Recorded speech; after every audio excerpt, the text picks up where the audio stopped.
Hər vaxtınız xeyir olsun. YouTube, Instagram və TikTok hesablarımı takip edib, videonu bəyənib, dostlarınızla paylaşmağı unutmayın. Sual 11-ci siniflərə 28 dekabr tarixində OTK sınaq imtahanında salınıb.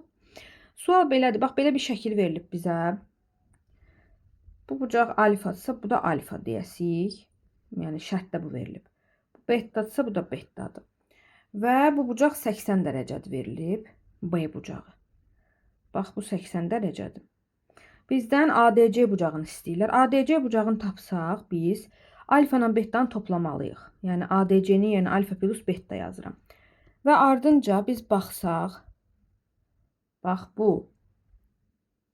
4 bucaqlıya, bu 4 bucaqlının daxili bucaqlarının cəmi 360 dərəcədir deyəcəyik. Ona görə də daxili bucaqlarını toplayaq, bərabər eləyək 360-a. Yazaq alfa üstəgəl, betta üstəgəl, alfa üstəgəl, betta üstəgəl 80 dərəcə bərabər 360 dərəcə. 2 dənə alfa üstəgəl, 2 dənə betta bərabər 360-dan 80 çıxarıq.